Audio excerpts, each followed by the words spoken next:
Tête de Kylian Mbappé. Allez, Kylian.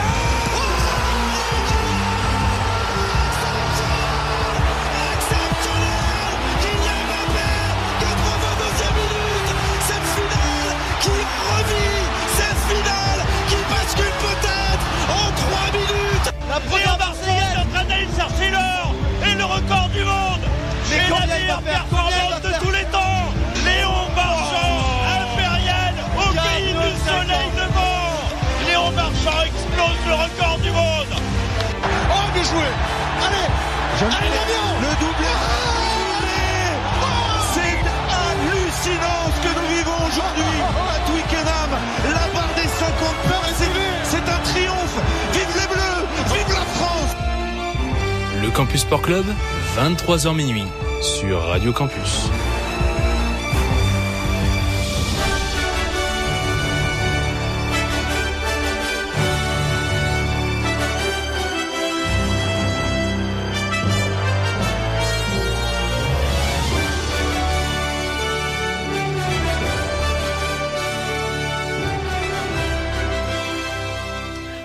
Bonsoir à toutes et à tous, auditeurs, auditrices de Radio Campus Lille, j'espère que vous allez bien.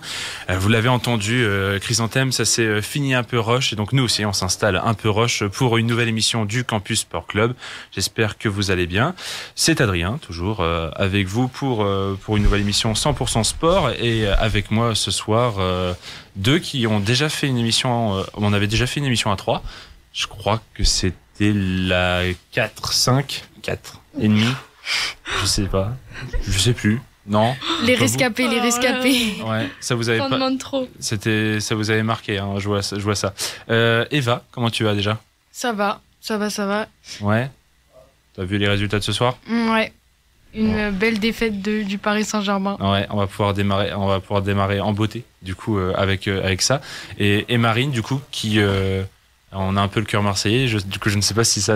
T'es grand sourire, mais t'es toujours souriante, donc ça me fait plaisir. C'est biaisé aussi. Mais ça te fait quand même plaisir ? Bah oui, ça me fait toujours plaisir. Moi je tiens à signaler que ça me fait pas tellement plaisir, hein. J'ai quand même des veines parisiennes, hein, donc faites attention. Je suis plus pour Paris que pour Marseille. Hein. Wow. Elle commence à nous menaçant, quoi. Tu sais que le problème, Eva, c'est qu'on est 3, et si je décide de te mute, on n'est plus que 2. Hein. Ah mince. Ça va être compliqué, l'émission. Ouais, bon, une nouvelle émission du Campus Sport Club, là, déjà donc la 8e, sachant que la semaine dernière, si vous nous aviez écouté, ce n'était pas une émission comme les autres. On avait proposé un petit hors-série sur Halloween, puisque ça tombait un mardi 31 octobre. J'espère qu'en tout cas, si vous étiez déjà là il y a une semaine, ça vous a plu. Là, on revient sur des bases très standards, puisqu'on va pouvoir démarrer avec les résultats et donc avec cette Ligue des Champions. Mais d'abord, jingle quand même. Les scores, les performances, les héros et héroïnes du week-end, tous réunis dans les résultats du CSC. Et je me munis de mes résultats pour démarrer ça, puisque évidemment soirée Ligue des Champions, c'était la 4e journée, début donc de cette 4e journée. Un seul club français ce soir qui était en lice, c'était le Paris Saint-Germain, comme tu le disais, Eva. Et Paris donc qui a bel et bien perdu son match à Milan contre l'AC Milan 2-1. Pour ça, les Parisiens quand même qui avaient ouvert le score à la 9e minute grâce à Skriniar, le défenseur slovène, et finalement Raphaël Leao, l'ancien Lillois, qui fait les beaux jours de Milan, a égalisé à la 12e minute, et Olivier Giroud a offert la victoire de la tête en début de seconde période sur une passe de Théo Hernandez. Giroud qui est aussi a priori crédité d'une passe décisive sur le premier but. Donc Giroud passeur buteur, Théo Hernandez passeur, Léo l'ancien Lillois buteur. C'est du beau monde, un peu touch French touch qui sort Paris Saint-Germain, et ça rabat complètement les cartes dans ce groupe-là. Est-ce que pour vous c'est une énorme contre-performance, j'y arrivais dis donc, ou est-ce qu'en même temps un club, même si c'est le Paris Saint-Germain, se déplacer à Milan, c'était pas gagné d'avance non plus? Je pense que c'était pas gagné d'avance, parce que Milan c'est toujours compliqué, en plus San Siro c'est vraiment un stade de fou, mais après quand on voyait quand même la performance 3-0 il y a 2 semaines à domicile, où ils s'étaient imposés assez logiquement, assez facilement, franchement je m'attendais pas à une défaite ce soir de leur part. Donc ouais, c'est un peu surprise, mais je pense que ça rabat les cartes un peu dans ce groupe et que c'est pas plus mal parce que Milan c'était quand même que 2 points en 3 journées avant ça, donc ouais, c'est bien pour le groupe, pour la compétition, je trouve. Oui, c'est dommage pour le Paris Saint-Germain d'être représentant français, mais toi tu trouves voilà qu'en plus déjà que ce groupe était un peu taillé groupe de la mort. Enfin, si je dis pas de bêtises, je peux peut-être avoir un avis qui a pas été, mais nous en tout cas, on a avec mes proches, on a trouvé que c'était le groupe qui sur le papier avait l'air le plus compliqué, le plus indécis. Et là, en plus ce soir, à savoir qu'en amont à 18h45, Dortmund et Newcastle s'affrontaient. Donc on savait déjà le résultat de ce match au moment du début de celui du Paris Saint-Germain. Et Dortmund a gagné son match face à Newcastle 2-0 avec des buts de Füllkrug et de Julian Brandt. Merci, mais cette année d'allemand. Et en tout cas, ce qui fait que, en l'occurrence, Dortmund, j'attendais pas forcément à cette place-là au bout de 4 journées, mais premier avec 7 points, suivi du Paris Saint-Germain quand même avec 6 points, Milan qui revient dans la course avec 5 points grâce à sa victoire, et Newcastle qui est bon dernier avec 4 points. C'est vrai que les 2 dernières journées vont être électriques, complètement là. Il faudra pas faire de contre-performance à domicile à domicile pour le PSG, parce qu'on sait que là les matchs à domicile leur ont plutôt réussi avec leur 2-0 face à Dortmund et leur 3-0 face à Milan. Mais c'est vrai que se déplacer à Dortmund, je pense que ce match va vraiment être crucial pour se qualifier pour les 8e de finale. Ouais, c'est vrai qu'en plus le PSG, ils ont jamais eu tant de mal que ça, même quand ils avaient des gros groupes à se qualifier en 8e. Généralement, les poules, ça leur réussissait bien, et là, c'est vraiment pas du tout gagné d'avance, quoi. De l'ère Qatari, j'ai pas souvenir que c'était aussi compliqué, même d'arracher les 2 premières places, en tout cas. On rappelle, c'est toujours que les 2 premières places qui permettent de se qualifier.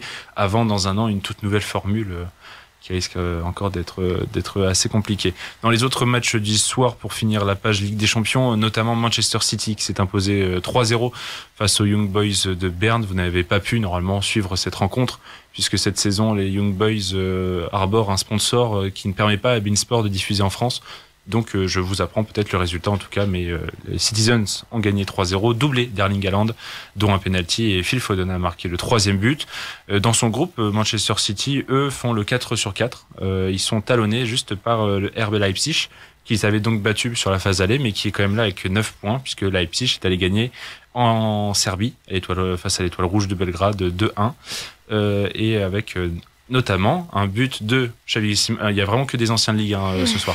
But de Xavi Simons, donc le joueur du Paris Saint-Germain prêté à Leipzig, qui marche bien, ce Xavi Simons. On va certainement faire j'y pensais pour de futures émissions, de parler un peu de ces joueurs-là, de faire un peu un panorama de ceux qui sont prêtés ou qui sont ailleurs et qui marchent super bien.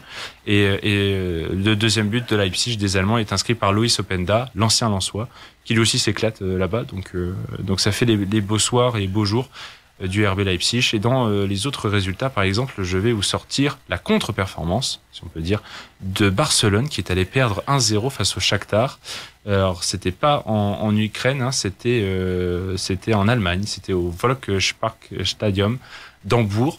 Et donc, défaite 1-0 pour les Barcelonais, qui restent en tête du groupe, mais à égalité de points avec Porto. Donc là aussi, Barcelone, pas finalement assuré de faire premier de son groupe. Et encore en même temps, s'ils faisaient premier du groupe, Paris 2e, ça ferait on y pense déjà. On y pense déjà. Voilà pour ce qui était de cette première petite page du soir des résultats Ligue des Champions, mais je vais passer assez rapidement là-dessus, sachant que Lens, faudra attendre demain. Eva, tu confirmes ? Oui. C'est prévu. Eva qui fera les immanquables. C'est pour ça que je me tourne vers elle. Sinon, pour revenir un peu sur le week-end de Ligue 1, toujours pour parler club français, évidemment, Paris avait ouvert les hostilités avec une victoire 3-0 à domicile contre Montpellier.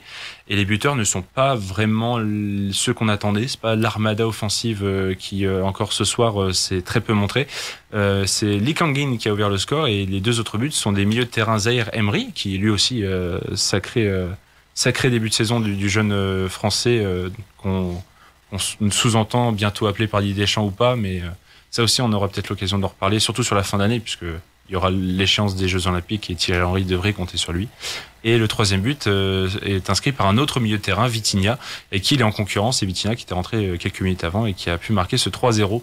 Le lendemain, samedi, c'était en Ligue 1 les matchs même des clubs nordistes. Et Lens et Lille ont fait 2 bons 0-0. Est-ce que tu as regardé le match des Marseillais face à Lille, Marine? Oui, j'ai regardé et je me suis bien ennuyée. Ouais, score logique ou pas? Score On rappelle 0-0 entre Lorient et Lens samedi en début d'après-midi à 17h et le soir à 21h 0-0 à nouveau entre cette fois Marseille et Lille. C'est quand même un point de prix par Lille à Marseille, mais Marseille qui patine là. Ouais, puis c'est aussi un point de prix pour Marseille contre Lille parce que on peut le perdre le match. Après on peut le gagner aussi. On a des énormes occasions qu'on met pas, mais ouais, sinon dans l'ensemble, ouais, match nul mérité. Après ça peut faire aussi un 1. Mais dans le jeu, ouais, on avait senti des bonnes prestas quand même depuis l'arrivée de Gattuso et là je les ai pas revus. Mais après, il y a des bonnes conclusions à tirer. Je pense qu'Haritz, il doit vraiment être au cœur du jeu. Je pense que Aubameyang, un peu protégé par son statut et j'aimerais bien voir un peu plus Vitinha avec un peu plus de temps de jeu. Mais ouais, donc ça laisse du travail à Gennaro Gattuso, ça c'est sûr. Et pour ce qui est des autres équipes, on va passer cette fois au match du dimanche. Il n'y a pas de supporters lyonnais ce soir. Je te regarde Eva, mais non, pas trop. Hein. Pas du tout. Moi, je viens de toute la France, hein, ouais. Donc je suis supporter de toutes les villes. Je vais te sortir une équipe australienne, tu vas reparler de ton cousin qui est là-bas. Donc, non, mais Lyon qui patauge eux aussi, et Dieu sait que c'est bien plus grave dans les bas-fonds du classement et qui a été tenu en échec à domicile, qui a fait match nul 1 partout face à Metz. Et parmi les autres résultats du dimanche, Reims est allé gagner 1-0 à Nantes. Monaco et Nice l'ont emporté chacun 2-0 à domicile face à Brest et Rennes.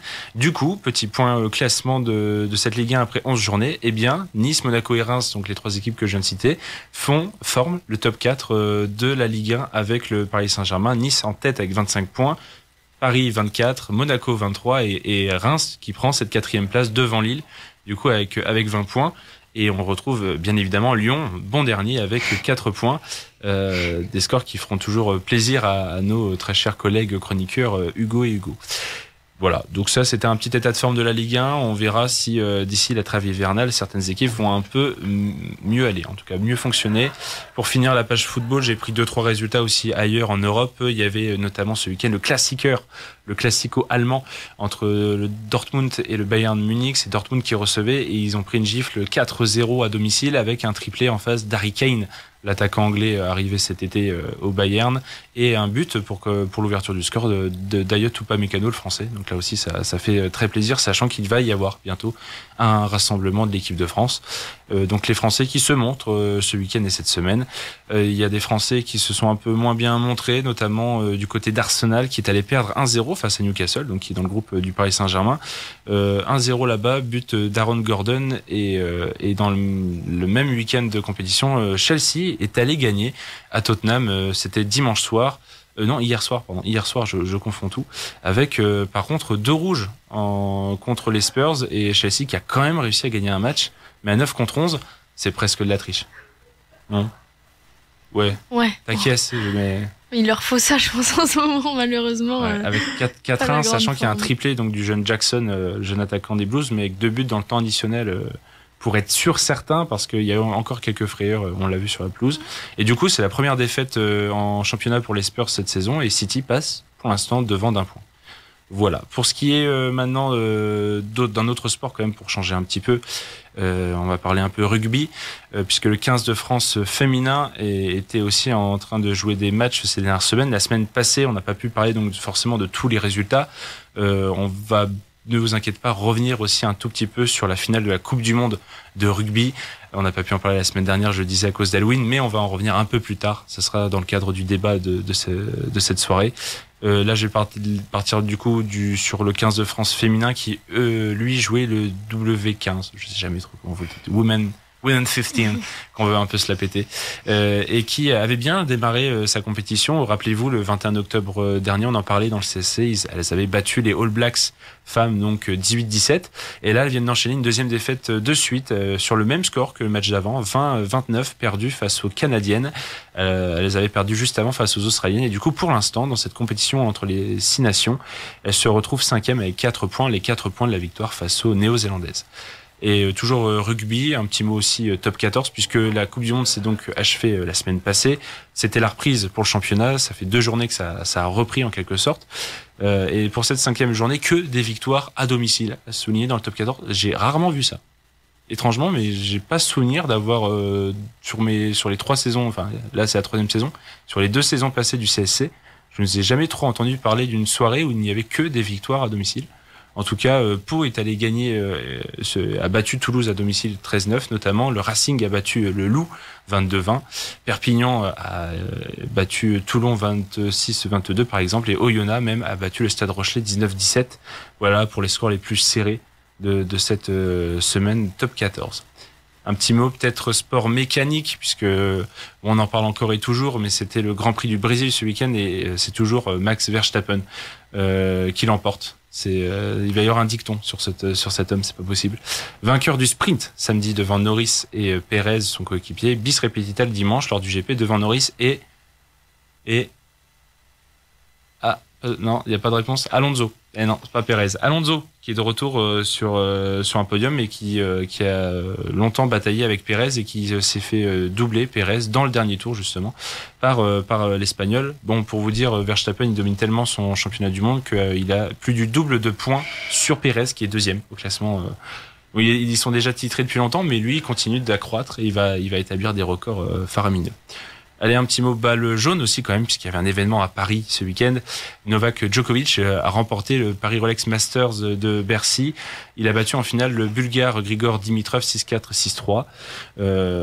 Nole qui est en fait la bête noire de Dimitrov, on peut le dire. Hein. C'était sa 12e victoire en 13 confrontations face au Bulgare. Et 40e Masters 1000 pour le Serbe, qui est lui aussi seul en tête de sa catégorie des poids lourds. Déjà qu'il avait le nombre de grands chelems, mais alors le nombre de Masters 1000, il continue d'accroître son avance.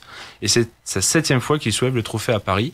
Novak Djokovic sait bien finir ses saisons. Hein. Ouais, il sait bien finir ses saisons et même avec l'âge, je veux dire, même avec l'âge, avec les années qui défilent, il nous laisse pas montrer qu'il est moins fort physiquement que les jeunes ou que des joueurs qui jouent plus ces tournois de fin de saison. Oui, c'est vrai. Puis on a vu même dans le tournoi, tout au long de la semaine, il a même élevé son niveau de jeu tout au long de la semaine. Parce que c'est vrai qu'il a eu des petits pépins au niveau de santé, au niveau des pépins avec des mal au ventre. Enfin, il avait mal au ventre pendant 3-4 matchs. Et puis la finale, franchement, face à Dimitrov, il a fait du pur Djokovic. Il a été solide du début jusqu'à la fin. Tactiquement, il a démonté Dimitrov, qu'on pensait pourtant pouvoir gêner Djoko, avec notamment ce slice de revers qui est magnifique. Mais c'est vrai que Djokovic, il a fait du Djokovic solide sur tous les points. Physiquement, mentalement, tout. Sachant que Dimitrov est pas jeune non plus, mais il est proche de sa génération, mais il arrive vraiment pas face aux Serbes. Ils s'entendent pas très bien, les Serbes et les Bulgares, de toute façon, c'est très connu. Et autre compétition du week-end, ça concernait la WTA, donc le circuit féminin, c'était les Masters et Finals, même pour conclure en beauté cette saison avec les meilleures joueuses du classement, et c'est Iga Swiatek qui a réussi, elle, une grande première. Et oui, parce que même à 22 ans, quand on a déjà gagné 4 grands chelems et des Masters 1000, on n'avait pas encore gagné les WTA Finals. C'est déjà coché pour Iga Swiatek. Je pense qu'elle, il ne manque plus que les Jeux Olympiques, de toute façon. Ouais, non, mais elle est impressionnante. Iga Swiatek, la polonaise qui a battu Jessica Pegula, ça n'a rien...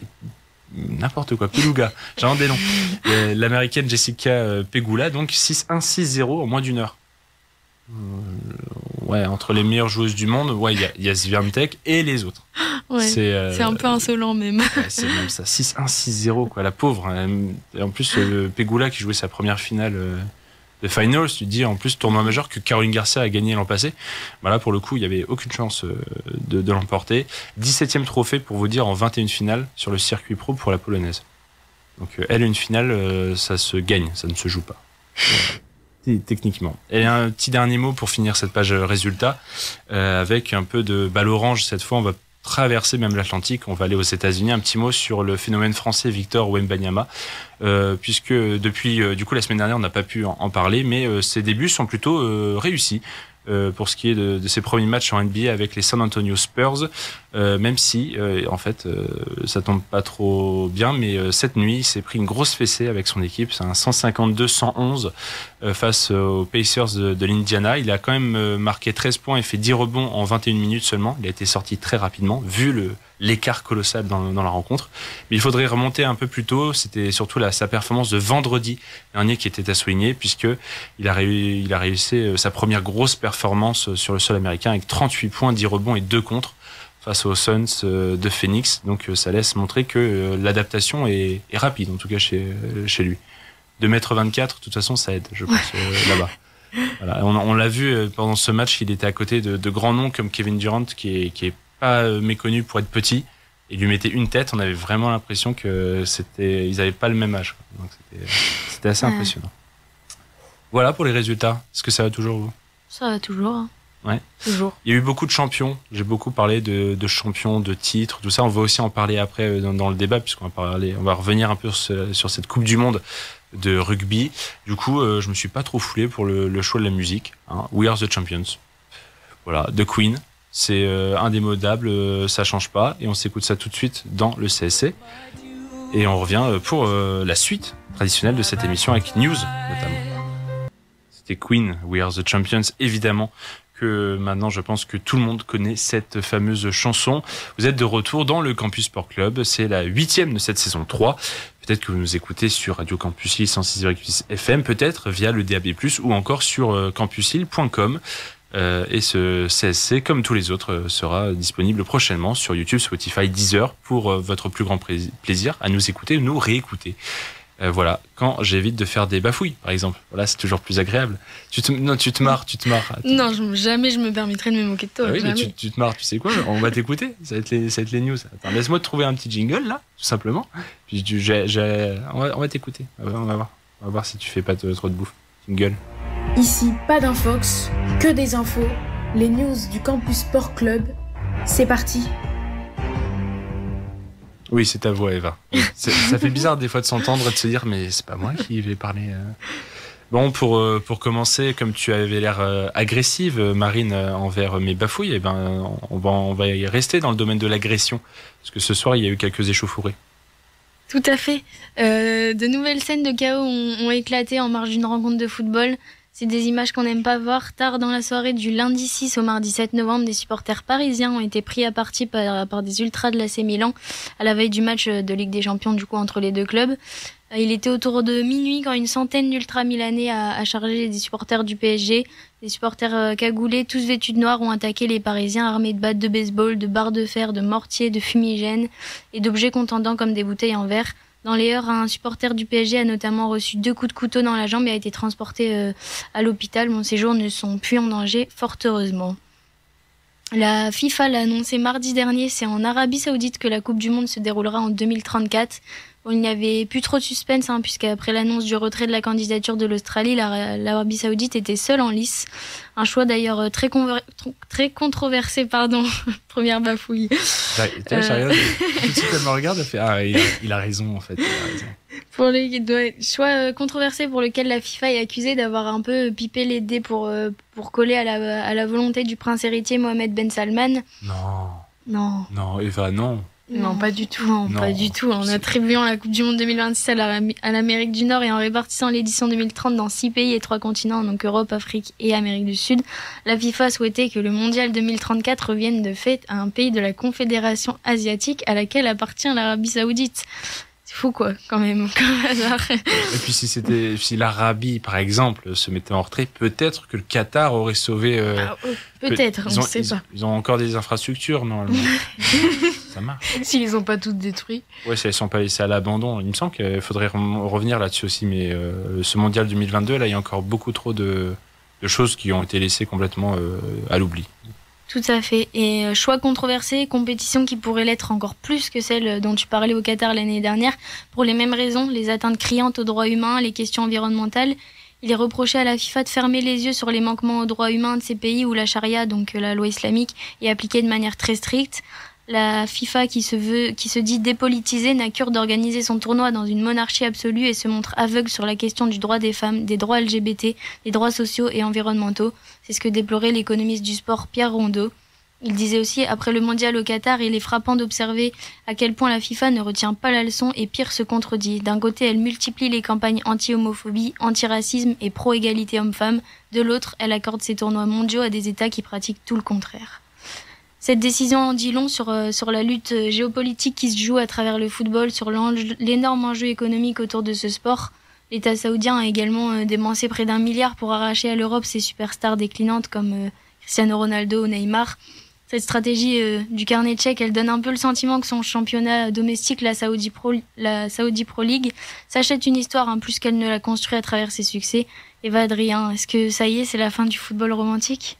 Déjà, j'ai envie de lancer une petite pique entre Ronaldo, 37 ans, et Neymar, 30 ans. Devinez qui s'est fait les croisés.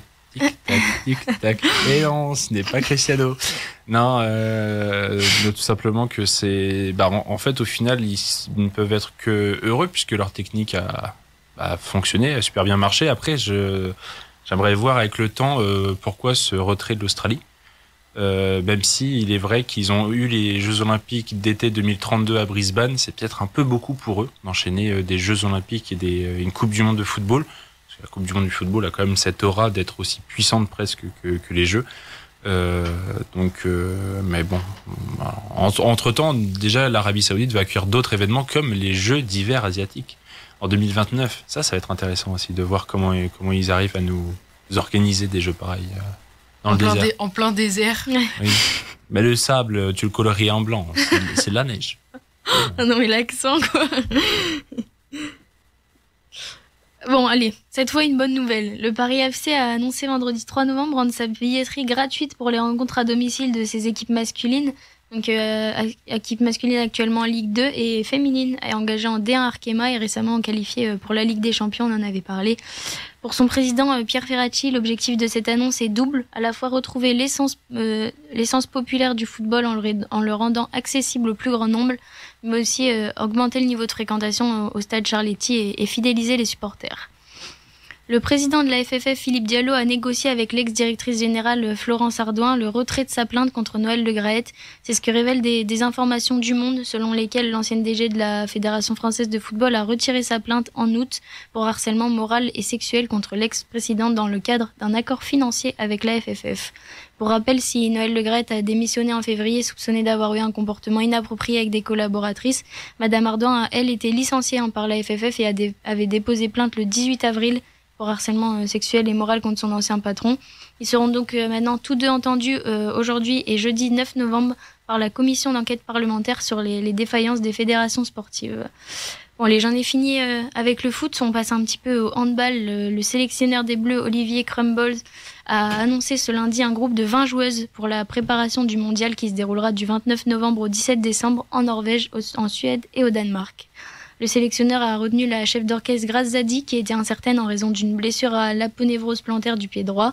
Mais une autre pilier des championnes olympiques en titre ne sera pas du voyage. On parle de la pivot Béatrice Edwige, tout comme la gardienne Cléopâtre Darleux, qui est toujours convalescente à la suite d'une commotion cérébrale.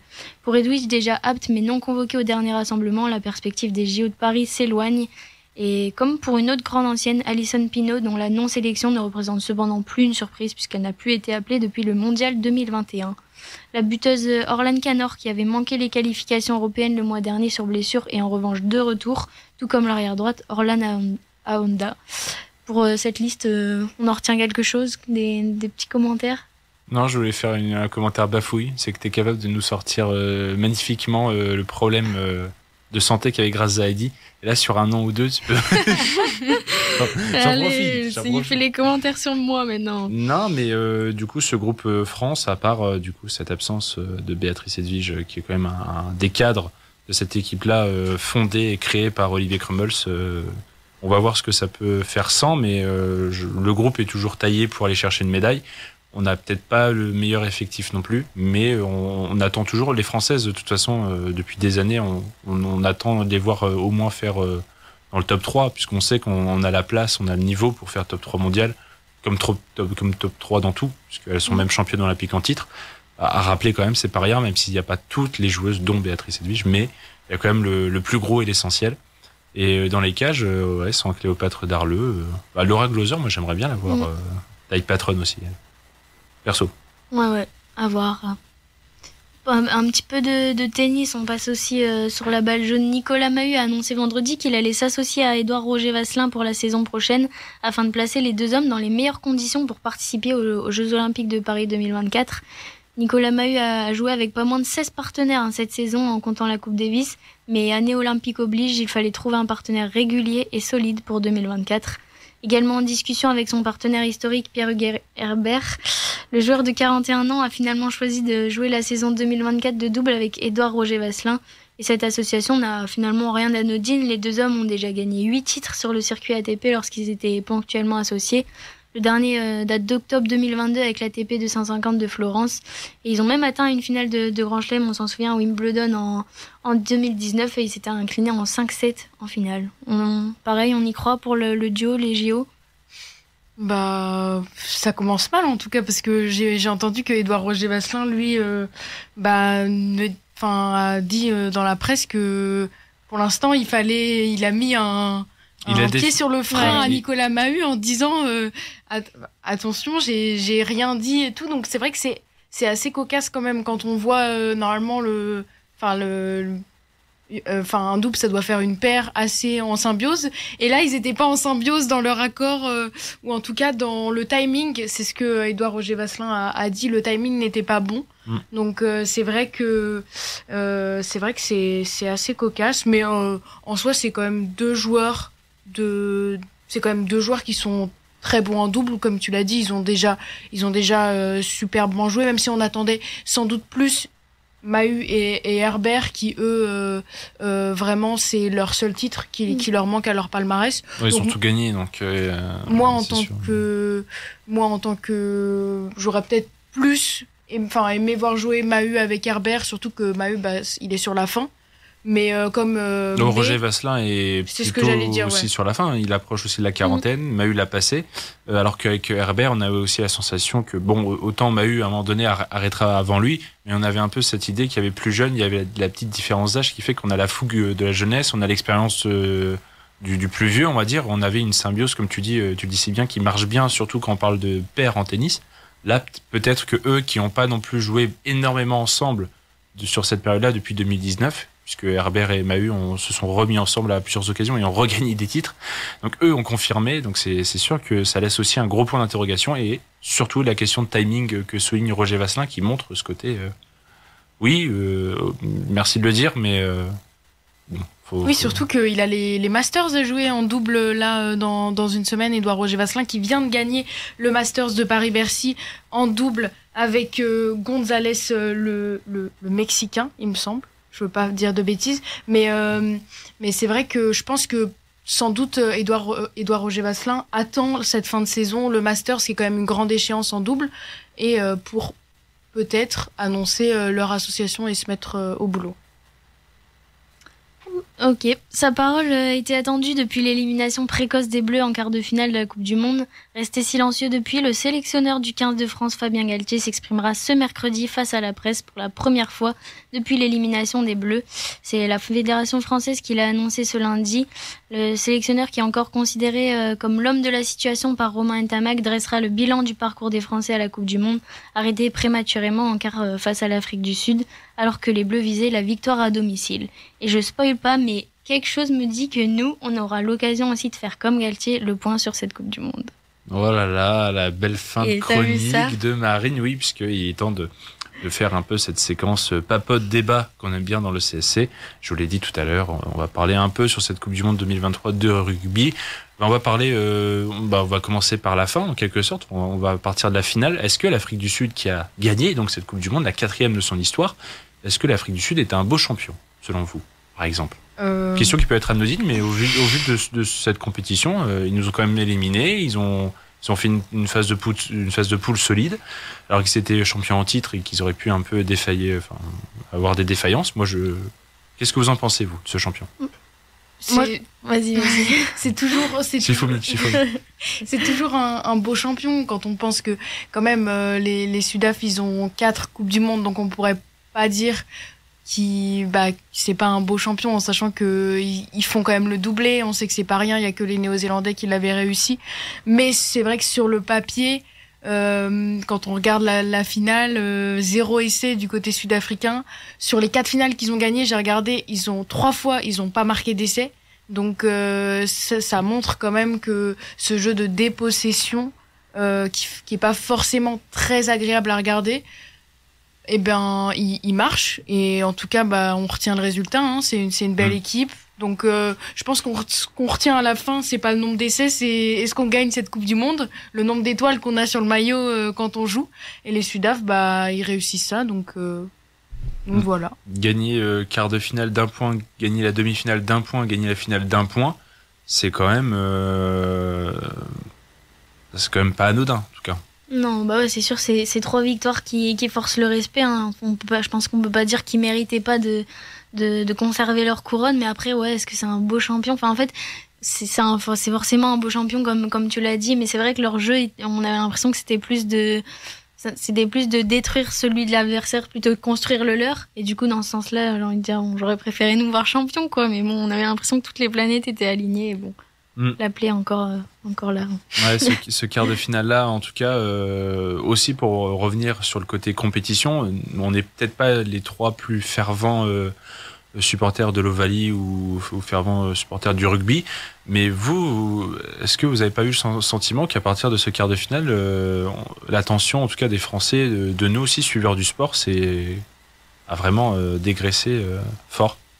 Ouais, je pense que c'est peut-être que nous, en tant que supporters, on attendait les Bleus gagner. On avait beaucoup d'espoir, et puis tout d'un coup, quand on a perdu, et en plus on a perdu d'une tellement belle manière entre guillemets que on se voyait champion. Enfin, on se voyait champion face à l'Afrique du Sud. Après, on aurait bien aimé aller jusqu'au bout, hein, mais c'est vrai que franchement. Je pense qu'il y a eu un peu ce fait de on boycotte parce que les Sud-Africains ils nous ont volé la victoire, donc on boycotte. Mais c'est vrai que d'un point de vue rugby aussi, si on parlera peut-être sans doute après, mais le fait que ces quarts de finale arrivent si tôt dans la compétition, c'était pareil, hein, l'Irlande face à la Nouvelle-Zélande de l'autre côté. C'est vrai que on peut remettre en cause ce tirage au sort qui a eu lieu en 2020, basé sur l'IRB de 2019, fin 2019. Donc c'est vrai que ce point de vue-là a aussi joué sur l'attraction, je pense, des matchs. Mais en soi, la finale, c'est quand même une belle affiche. Et c'est vrai que les demi-finales étaient sans doute à désirer. Ouais. Peut-être pour revenir sur ce que tu soulignes là, on en a aussi beaucoup parlé nous pendant les semaines de compétition dans le Campus Sport Club par rapport à ce tirage-là, donc qui a fait que inévitablement, presque, en tout cas, les 4 meilleures nations mondiales se croisaient dès l'écart, donc 2 sortaient dès la sortie des phases de poule. Question peut-être sur le format, ce format à 20 équipes, mais en 4 poules de 5. Avec une équipe exempt qui a aussi fait ce format-là sur 8 semaines. 8 semaines, si je dis pas de bêtises. En tout cas, de début du 8 septembre au 29 octobre. Donc quelque chose de conséquent.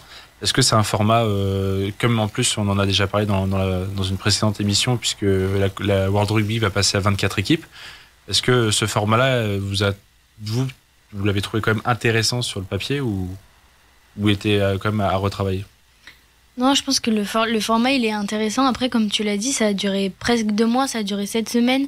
Donc là, c'est un format qui est long. Après, les temps de récupération au rugby, c'est ce que ça nécessite, hein, donc c'est évidemment normal. Mais ouais, je pense que le format, du coup, il a un peu la durée je pense que ça a un peu fait perdre de l'engouement aux non-amateurs de rugby, et que du coup moi, en fait, ce qui me fait surtout peur quand on va allonger le nombre d'équipes, c'est déjà là on a vu des scores l'adversité, toi. C'est l'adversité. Les cartons, on a eu des 76-0, des 96-0.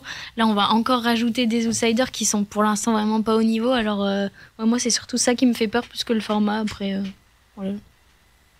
Moi je suis assez d'accord avec toi, Marine. C'est vrai que quand on voit que est-ce qu'on a envie, nous Français, on a envie que la France mette 96-0 face à la Namibie, mais c'est vrai que ça pose aussi des questions de physique, parce que 96-0, on a vu Antoine Dupont qui se prend un carton face à la Namibie. C'est vrai que ça pose aussi ces questions-là. Est-ce que d'un point de vue physique... Carton, pas carton jaune, hein, on va entendre oui. un tampon, un tampon, un oui, gros c'est coup ça. Dans une partie du corps que tu maîtrises mieux. La mâchoire zygomatique, on a tous... Non, vraiment, on a tous appris ce mot. Là, juste à côté de l'oreille, à gauche, là.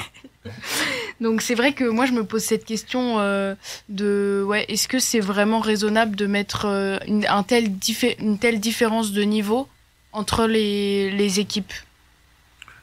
Après, le problème en tout cas d'une Coupe du Monde, c'est que tu peux pas vendre une Coupe du Monde avec l'image qu'il n'y a que 10 équipes ou 12 équipes, soi-disant parce que ensuite l'écart de niveau est trop important, sachant qu'il y a quand même l'occasion d'avoir des belles surprises. Le Portugal qui gagne son premier match, des petites nations comme ça, les Fidjiens qui ont vraiment excellé. Et à l'inverse, les Australiens ont vraiment pas du tout au rendez-vous, les Gallois qui ont un tout petit peu sauvé les meubles et encore. Et un autre peut-être point pour revenir sur aussi l'entièreté de cette Coupe du Monde, en tout cas le côté organisationnel. Déjà, je trouve que est-ce que c'était sympa d'avoir autant de matchs à Pierre-Mauroy, nous qui étions dans le Nord, et surtout même juste de manière globale de toucher l'Ovalie vraiment à toute la France, et on voit sur les écrans, on voit dans les stades que la fièvre a vraiment pris en tout cas. Ouais, c'est vrai que la fièvre a vraiment pris. C'était assez fou comme ambiance parce que les stades étaient pleins à craquer, mais peu importe l'affiche, peu importe l'endroit, c'était vraiment plein tout le temps. Et du coup, je pense que le pays s'est vraiment mis à l'unisson. Il y avait des affiches qu'on n'aurait pas forcément imaginées et qui étaient vraiment pleines à craquer. Et c'était fou comme ambiance. Donc j'ai beaucoup aimé. Ouais. Et à Pierre-Mauroy, c'est un plaisir. Hein. Vous avez pu, parce que dites-vous que je n'ai pas fait un match de la Coupe du Monde. J'ai loupé l'occasion. Vous en avez fait un ou pas? Non plus? Non, moi j'ai essayé d'avoir France-Uruguay, mais j'avoue que c'était un peu dur. Ouais. Et après... C'était le seul match des Français à Lille. Ouais. Si je dis pas de bêtises. Il y en a eu d'autres, il y en a eu un paquet à Lille, hein, des matchs. Mais le seul des Français, c'était celui-là. C'est bien que pratiquement toutes les villes de France aient eu les Français, Paris, Lyon. Donc c'est vrai que Marseille aussi, si je dis pas de bêtises. Donc je pense que ça permettait aussi à toute la France de voir les Bleus. Et ça, je trouvais que c'était vraiment bien justement de répartir un peu ces matchs des équipes de France. Et puis ça permettait, nous on a eu pas mal de matchs des Anglais. On a vu quand même les Écossais, les Anglais, on les a vus en kilt à la grande place. Et je pense que c'était pas mal aussi pour eux. Je pense que c'était assez pratique d'avoir des matchs à Lille. Donc je pense que c'est presque à refaire, à repenser, de faire des Coupes du Monde comme ça dans les villes principales de chaque pays. Ouais. Sachant que, en tout cas, pour ce qui est des prochaines Coupes du Monde, dans le nombre de pays candidats pour accueillir une Coupe du Monde de rugby, il y a déjà pas beaucoup de grandes nations. Donc, ce qui fait qu'il n'y a pas forcément beaucoup de nations qui candidatent, puisqu'elles savent aussi qu'elles ont peut-être pas les infrastructures ou le panel de supporters nécessaires. Et du coup, généralement, ça retombe assez fréquemment. En France, c'est déjà la 3e, il me semble qu'on organise. La dernière était de remonter seulement à 2007, alors que dans le football, tu peux bien attendre 50 ans avant de peut-être revoir la Coupe du Monde revenir sur ton sol. Donc l'avantage aussi, c'est que peut-être d'ici là, le format aura un peu changé, le nombre d'équipes sera peut-être supérieur à 20, mais la France pourra réaccueillir, j'ai l'impression, l'événement, que ça a très très bien fonctionné, surtout que depuis 2007, il y en a eu des stades, puisque c'est les stades de foot, notamment, qui ont été perquisitionnés en quelque sorte pour l'événement. Il y a eu aussi des histoires sur les pelouses. Ça, c'était aussi assez marrant, des pelouses qui ont subi face au match de rugby. En tout cas, là-dessus, ça a été pas trop mal. Et à voir, du coup, ce que ça pourrait donner pour la suite. Pour 2027, du coup, ce 15 de France, maintenant, on repart sur 4 années de préparation mondiale.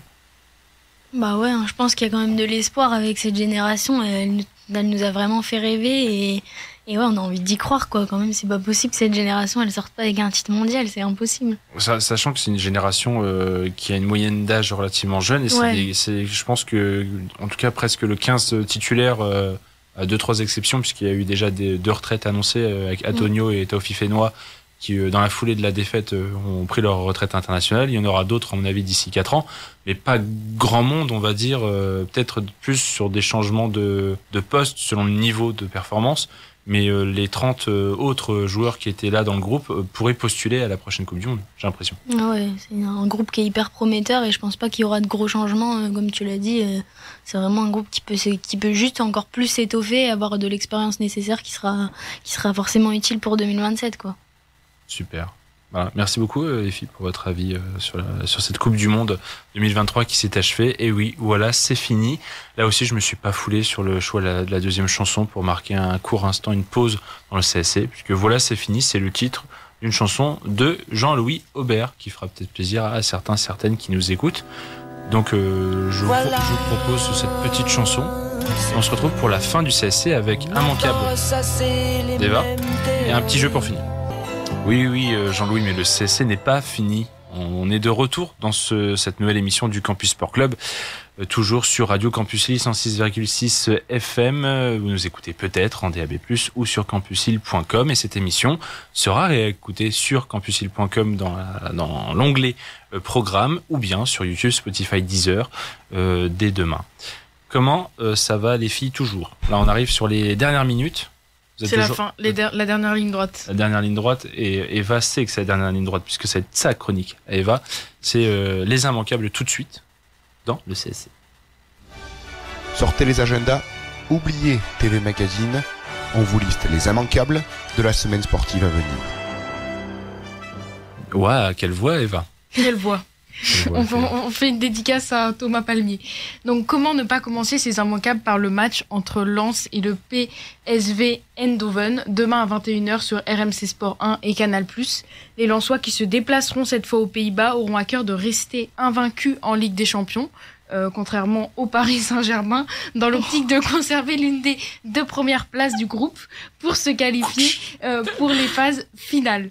Ils avaient réalisé un nul au Stade Bollaert il y a 2 semaines. Donc, selon vous, les Lensois qui vont continuer sur cette vague positive ou un premier faux pas?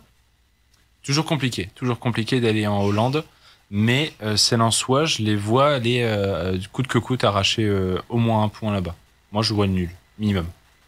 Si ce n'est belle surprise, victoire à l'arrache 2-1, un truc sympa, quoi. Ouais, moi aussi je suis d'accord sur le nul, je pense. Mais je pense que ça va quand même avoir un peu de spectacle, hein. Un petit 2-2, moi, j'ai dit. Ouais, 2 équipes explosives qui peuvent jouer des deux. Enfin, le ballon peut aller d'un bout à l'autre en quelques secondes, ça va être beau. Ça va être beau.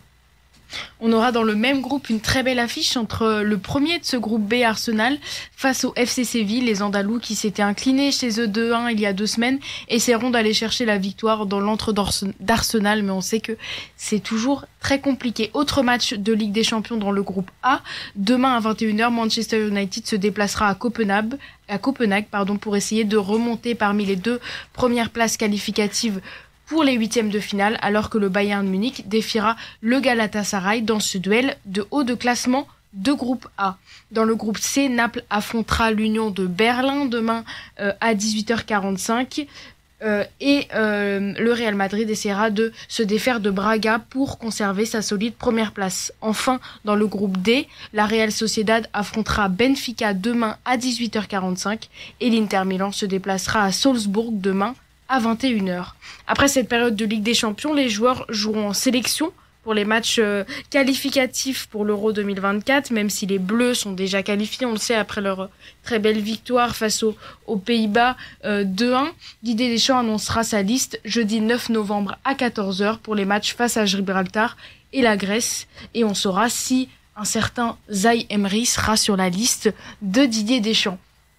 Ligue des Champions oblige, les immanquables ont été consacrés quasi exclusivement au football, mais les fans de tennis qui attendent impatiemment le Masters de Turin, ce tournoi qui réunit les 8 meilleurs joueurs de l'année à la race qui commencera ce dimanche 12 novembre, peuvent patienter en regardant l'ATP 250 de Metz. Demain, en 8e de finale, côté français, Luca Van Haché affrontera Stan Wawrinka dans une belle affiche. Pierre Gerber, on en parlait, lui, s'est qualifié en 8e de finale. Ça faisait longtemps qu'on l'avait pas vu dans un tournoi ATP 250 à ce niveau de la compétition. Devra se défaire quand même de Alex de Minaur. Et puis jeudi, les quarts de finale. Pour les quarts de finale, vous pourrez suivre les 2 locaux de l'étape avec Harold Maillot et le numéro 1 français Hugo Humbert qui s'est défait là ce soir de Dominic Thiem dans un match en 3-7. Donc vraiment à suivre cet ATP de Metz qui a changé de date et je trouve ça vraiment intéressant qu'il soit maintenant à cette période de l'année. Merci Eva pour les immanquables. C'est vrai que c'est chez moi, Metz. Moi je suis de Lorraine, donc ça fait toujours plaisir et je n'y ai jamais mis les pieds à ce foutu tournoi. Faut que j'y aille. Faut que je fasse plein de choses moi dans la vie. De toute façon, je suis trop occupé, trop busy. Merci beaucoup. Il reste quoi? Allez, 4 minutes. Un tout petit peu moins maintenant puisque les secondes s'égrènent pendant que je parle. Il faut que je me taise. Je vous propose un tout petit jeu. Évidemment, quand je propose des jeux, moi j'aime que tout le monde se fasse la guerre et se défie. Moi, Marine, elle est abattue là, exténuée, elle a été couchée sur le presque. Qu'est-ce qu'il y a? Non, ça va, je me prépare, je me concentre là. Parce que Eva là, elle est déterre là, c'est bon, elle vient de faire sa chronique, elle est finie là. Un petit jeu sur quelques minutes, principe des enchères. Je vous intitule une catégorie où à chaque fois il y a un certain nombre de réponses, c'est toujours une petite dizaine de réponses. Je donne la parole à l'une d'entre vous, elle dit moi je pense en trouver X, genre je pense en trouver 5. Et l'autre a la possibilité de surenchérir, et ainsi de suite, jusqu'à ce que l'autre dise non, je te laisse faire, et la personne qui se retrouve à devoir faire son chiffre a 30 secondes pour citer ceux qui font partie de la liste. Ok. Exemple, pour commencer? Exemple. Parce qu'on en a pas trop parlé, mais bon, c'était pas une grande surprise. Le Ballon d'Or a eu lieu il y a pas longtemps, et il y a donc le top 30 masculin qui a été dévoilé, et moi je demande, est-ce que vous pouvez me citer le plus de noms du top 10 de ce classement du Ballon d'Or masculin? Et parole à Eva. Moi, je suis pas fouteuse, hein, vous me connaissez, mais je pense que j'ai regardé la cérémonie. Tu peux en donner combien? Donc, je pense que je peux en donner 5-6. Bah, faut t'arrêter sur un chiffre. 6. 6. Marine plus? Et attends, parce que du coup, imaginons. Non, mais si je lui dis, je te laisse le faire. Eh ben, elle a 30 secondes pour en trouver 6. Si elle trouve les 6, elle marque 6 points. Sinon, c'est toi qui prends les 6 points. Ok, bah 7. 7, ok. En face? Tu laisses? Je laisse la pro parler. Attends, j'ai 30 secondes. Allez, top. Ok, du coup, Messi, Mbappé, Haaland, De Bruyne. Oh là là, j'ai des. Pour l'instant, c'est les 4 premiers. Bah bravo. ouais, du coup, j'ai fait dans l'ordre. Messi, Haaland, Mbappé, De Bruyne. On a Vinicius. Oui, en 6. Ça fait. Ouais, en 6. Vinicius, putain, mais j'ai des trous de mémoire comme par hasard. 10 secondes. 10 secondes. Oh, non. Donne des noms. Hein. Ah oui, mais j'ai le droit à l'erreur. Allez, donne des noms. 3, 2, 1. Ah non. Oh non, mais en plus, c'est horrible de perdre là-dessus. J'ai pas le droit. Et ouais, bah Eva qui prend. Moi, je tiens pas la pression, putain. Eva qui prend les 7 points. 7 points, oh merde. Et un deuxième, on fait assez vite. Ils ont marqué 50 points lors d'un match de la Coupe du Monde 2023 de rugby. Ils ont marqué quoi? Ils ont marqué 50 points lors d'un match pendant la Coupe du Monde de rugby 2023. Combien de nations tu penses me trouver? Il y en a 8 qui l'ont fait. Ok. 4. 4 en face. J'allais dire pareil. Je vais dire 5. De toute façon, si je dis 5, elle aura 5. Je suis bonne en maths, donc je suis sûre de gagner. Peut-être que Marine, là, on a trouvé une autre, je sais pas. Non, je la laisse. 5, allez, vas-y. La France, ouais. L'Angleterre, ouais. La Nouvelle-Zélande, ouais. L'Afrique du Sud, ouais. l'Irlande. Voilà, c'était pas très compliqué. Il y avait aussi l'Angleterre, l'Argentine. C'est laminé, c'est la honte. Ouais. Allez, un dernier, je lance à outro en fond, tiens. Il faut aller vite sur celui-là et on clôturera sur celui-là. Tac, sur lequel, allez. Ils ont gagné un Masters 1000 ATP cette saison. Ils sont 6. 5. Ah ouais, bah non, je la laisse, vas-y. Ouais, épate-moi, Eva, vas-y. Vas-y, t'as 10 secondes. Je sais pas, Djoko, Alcaraz, oui. Nadal. Oui. Mais Nadal, non, pas du tout. Non, mais Nadal, si, il a gagné en début de saison. Non. C'était but en or, là. Bon, il est trop tard, il n'y a plus le temps, il n'y a plus que quelques secondes. Franchement, en tennis, je suis déçu. Allez, merci à tous de nous avoir écoutés. Bravo Eva pour avoir gagné.